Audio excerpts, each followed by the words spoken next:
Sandman Stories presents Longstaff, Pinepuller, and Rockheaver, the story of three friends from the islands of magic legends, folk and fairy tales from the Azores, retold by Elsie Spicer Eells.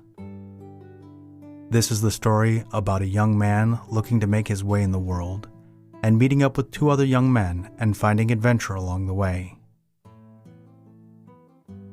Okay, let's begin. Longstaff, Pinepuller, and Rockheaver, the story of three friends. Long ago, there lived a blacksmith upon whose strong right arm there swelled great muscles, and whose big, hairy fist was capable of delivering so heavy a blow that all the men in the village and nearby countryside stood in awe of him. He had a hot temper as well as a strong right arm, and his pretty young wife grew so afraid of him that she ran away into the forest, taking her baby son with her. The blacksmith had become crosser and crosser of late, because the baby sometimes cried at night and disturbed his rest. In the deep forest, the young wife found nuts and herbs and wild fruits to eat. The baby boy thrived most marvelously. Soon he was big and strong, able to kill wild beasts to add to their food. At last his strength was so great that he could lift big rocks and pull up huge trees. One day he said to his mother, "Dearest one, I'd like to leave you for a little while. I want to go back to the village where I was born. The stories you have told me about it keep ringing in my ears. I must see the place for myself. Do you mind, mother dear, if I take this journey?"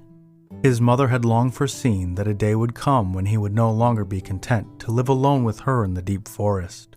Her heart ached, but she gave her consent to the expedition. When the lad reached the village, he went straight to the shop of the blacksmith. His mother had described it to him so often that he had no difficulty in finding it. He knew at once that the man at the forge was his father. He looked exactly as he had always imagined his father looked. "Good day," said he. "I'd like you to weld an iron bar for me, a bar as tall as the tallest tree in front of your shop." The blacksmith glanced at the lad and then at the tree. "You must have made a mistake in your measurements," he replied. "You don't know what you are talking about." The boy from the forest smiled quietly and stepped a trifle nearer to the blacksmith. "You are quite right," he admitted. "Thank you for pointing out to me my mistake. I should have said that I want this iron bar made twice as tall as the tallest tree before your door. I want it to be of good thickness, too. I plan to use it as my staff." The blacksmith looked over the lad more carefully. In truth, he appeared as if he might be able to use the staff after all. The blacksmith hastily agreed to make it at once, and he didn't say a word about arranging the price in advance according to his custom. "Have my staff ready for me next week," commanded the boy as he bade the blacksmith goodbye. When at last the lad was once more with his mother in the deep forest, he told her all that had passed. "When I return for my staff, I want you to go with me, dear mother," were his words when he ended his story. "I?" cried the woman in alarm. "I'd be afraid to go. From your description, I am sure the blacksmith is in truth your father, and I fear that his disposition has not improved with the years." "Don't be afraid, dear heart," said the son. "I'll be there, and I'll take care of you. I'll see that he does you no harm." They started out on their journey, and just a week from the day of the lad's first visit to the blacksmith's shop, he stood once more in the door. He had left his mother hidden behind the bushes and shrubs. "Good day," he said to the blacksmith. "Is my staff ready?" "Yes, indeed. It is entirely completed," replied the blacksmith, more politely than he was in the habit of speaking, even to the parish priest himself. "I have just sent for 2 yokes of oxen, and enough men to drag it out of my shop." "That is quite unnecessary," responded the boy. "I'm sorry indeed to hear that you have inconvenienced yourself." He picked up the staff and tossed it about, as jauntily as if it had been a slender cane. The blacksmith stared at him in amazement, his mouth wide open and his eyes bulging out of his head. "May I ask who you are?" he asked as soon as he could catch his breath. "My name from this day forth shall be Longstaff," replied the lad, "and it so happens that I am your own son." The blacksmith listened in surprise, while the boy told the story of the years he and his mother had lived in the deep forest. He embraced his son tenderly. "You are indeed a son to be proud of," he cried. "Come and live with me. We shall have a happy life together." The blacksmith was thinking that a strong young man like this would be a great help around the shop. Longstaff shook his head. "Thank you, but I cannot tarry here," he said. "I must go away and see the world a bit. My mother, however, is waiting behind the bushes. I fear she will be very lonely while I am away." When Longstaff's mother came in response to his call, her husband embraced her lovingly and kissed her. "I've really missed you about the house while you've been away," he told her. "If you are not good to her, you'll hear from me," said his son, as he looked him straight in the eye. Longstaff then set out to see the world, traveling from one country to another. After a time, he came to a place where a man was pulling up pine trees by the roots, as easily as if they were weeds in your garden. "Good day," said Longstaff. "What is your name?" "I am called Pinepuller," was the reply. "I'm very strong, as you can see for yourself. But I've heard that there is somebody stronger than I am. His name is Longstaff, I am told." Longstaff gave his iron staff a gay toss into the air and caught it again in his hand. "That happens to be my name," he said. "I like you. Won't you join me in my travels about the country? We two would have a jolly time together." Pinepuller accepted the invitation, and together they journeyed on. Soon they came to a place where there was a man picking up great rocks as lightly as if they had been rubber balls. "Good day," said Longstaff. "What is your name?" "My name is Rockheaver," replied the other. "You can see for yourself that I am very strong. I've heard, however, that there is somebody stronger than I am. His name is Longstaff, I am told." "That happens to be my name," said Longstaff. "And this is my friend Pinepuller. You are just the man to complete our little party. Won't you join us as we travel about the country?" Rockheaver accepted the invitation with glee, and the three friends journeyed on together from that hour. Everywhere they went, they had everything their own way because of their great strength. One day, Longstaff, Pinepuller, and Rockheaver sat on a rock by the sea. Suddenly, they spied two pretty girls tossing glass balls back and forth and catching them. They had not stood there on the sand a moment before when the three friends had passed that way. Possibly they had been bathing and had only just come out of the water. Longstaff ran to speak to them. He put out his hand and caught their two glass balls at once. Then a strange thing happened. The two beautiful maidens disappeared the very minute Longstaff put their two glass balls into his pocket, and he was left standing alone on the sand by the sea. "That is queer," he complained, as he told Pinepuller and Rockheaver what had happened. Not far away there was a little house. There were no signs of life about the place, and consequently the three friends entered. Inside the house there were beds, beautiful furniture, and a kitchen completely furnished with pots and pans. "I like this house," said Longstaff, as he seated himself in the largest chair. "I'm going to rest a bit, and you two can go hunting. When you return, I'll have the dinner cooked for you." Accordingly, Pinepuller and Rockheaver went away to hunt for game. Longstaff rested for a while in the big chair, and then he went into the kitchen to light the fire. Soon the fire was burning merrily, and the water in the kettle was bubbling away cozily. Longstaff cooked the dinner exactly as his mother had taught him long ago in the deep forest. Just for a minute he turned his back to hunt for the salt. When he turned around, the pots and the frying pan were gone from the fire. There was a tiny dwarf with red boots disappearing through the kitchen floor with Longstaff's good dinner. Longstaff gasped. He was not at all accustomed to having his dinner stolen from under his very nose, as it were. Soon Pinepuller and Rockheaver came back with the hares they had killed in the hunt. They looked at the dying fire, at the empty pots and frying pan, and at the dazed expression on Longstaff's face. "Where's the dinner?" asked Pinepuller. "I'm as hungry as a bear. You said you'd have it ready when we got back." "I know what he's done," cried Rockheaver. "He has eaten all the dinner and hasn't left a single mouthful for us."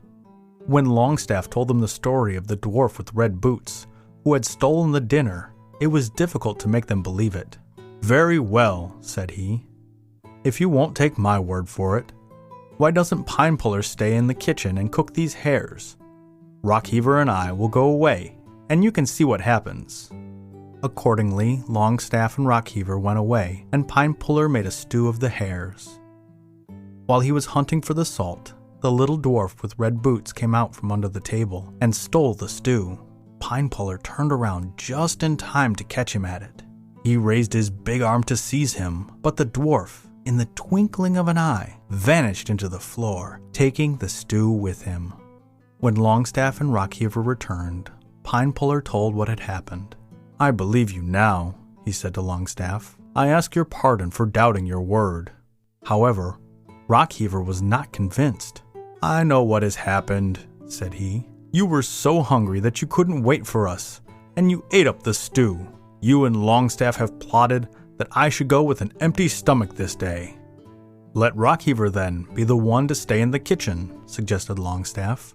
"We have brought back other hares from the hunt. Let him cook them, and see what happens."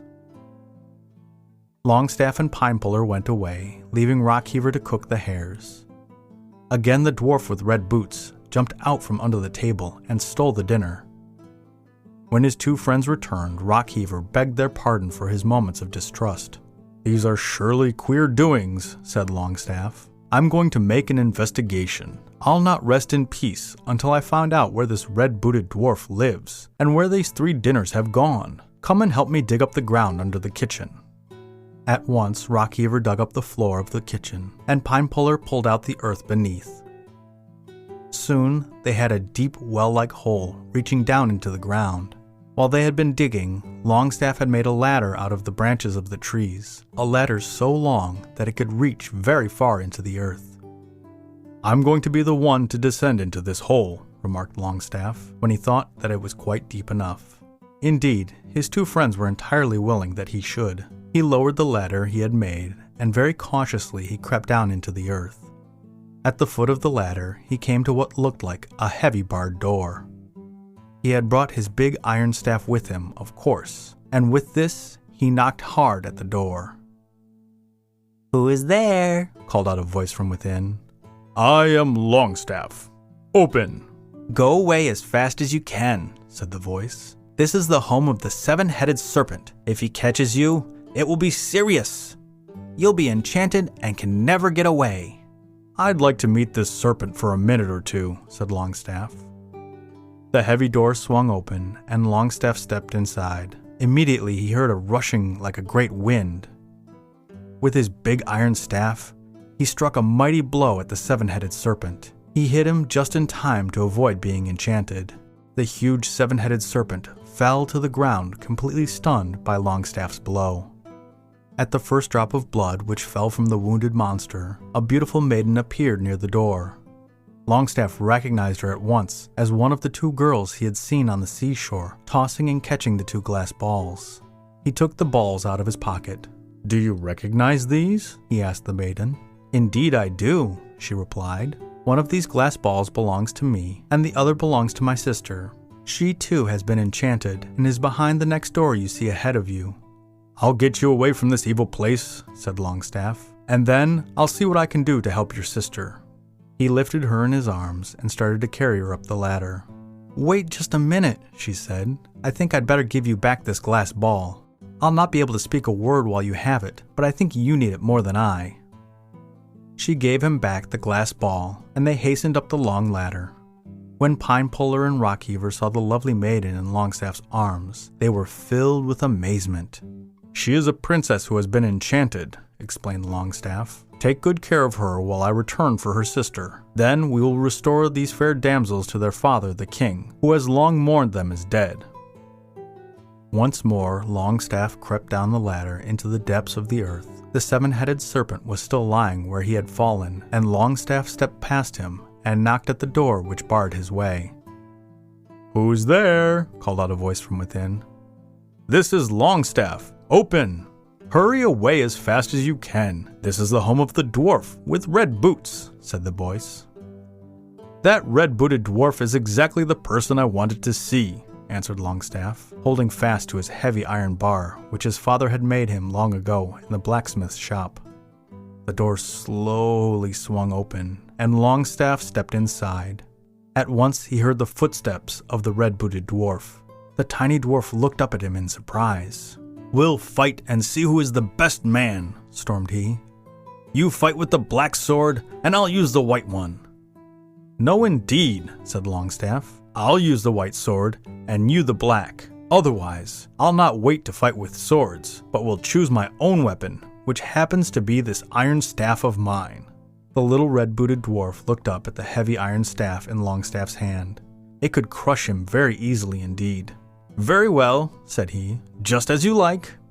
Longstaff fought with the white sword and the dwarf with the black one, and soon the dwarf had fallen, though his great agility made up for his lack of size. With the first drop of blood which fell from the red-booted dwarf, the beautiful princess was disenchanted. She gave her glass ball back to Longstaff after she had recognized it as her own, and safe in his arms, she was borne up the long ladder to the place where her sister was awaiting with Pinepuller and Rockheaver. "I've left my staff behind," cried Longstaff in alarm. "I must go down once more and get it." He had never been without his staff near at hand, even when he was asleep. Hastily he again descended the ladder. There was his staff, lying where he had dropped it when he took the white sword. When he turned around to go up the ladder again, it had disappeared. His friends had forgotten all about him. So interested they had become in the two beautiful maidens. Even at that moment, they were on their way to the king's palace. They had pulled up the ladder, never giving another thought as to how Longstaff was to get out of the hole. Longstaff shouted in vain. Then he remembered how the dwarf had appeared in the kitchen. Evidently, the red-booted dwarf knew how to get up to the surface of the earth. A drink from Longstaff's flask quickly revived him. He reached for the white sword, ready to fight again. "Wait a minute, my friend," said Longstaff. "You are now my prisoner. I'll let you go as soon as you perform a little service for me. Just take me up to the surface of the earth." "That is easy," answered the dwarf. "Take a hold of my hand." As soon as Longstaff had taken the hand of the red-booted dwarf, he felt himself rise. In a moment, he was safe outside the hole. "There's another thing I want you to do for me before I let you go," he said. "Take me to the king's palace." Longstaff took hold of the dwarf's hand, and in a moment they were at the palace. It was only a minute after the king's daughters had been restored to him. The royal palace was wild with joy. Even the fact that the two lovely maidens were dumb was almost overlooked. When Pinepuller and Rockheaver saw Longstaff's angry eyes, they ran away as fast as they could. They were never seen near the royal palace again. Longstaff drew the two glass balls from his pocket and gave one to each of the two beautiful princesses. At once they could speak, and together they told their story to their father, the king. "You may wed whichever princess you prefer," said the king to Longstaff when he had heard how he had made the bold rescue. Longstaff wedded the princess who was more beautiful than her sister, and when the king died, he reigned over the whole kingdom. The end. That was an interesting story. Of course, it was from a different time, but I wasn't a fan of the abusive husband to start the story. Also, were the three of them really friends, or were they all out for their own glory? It was kind of telling how the other two dipped out after leaving their friend. Also, reducing the princesses to an afterthought is kind of a waste of potential characters. Oh well. This week's podcast shoutout is Jar of Rebuke.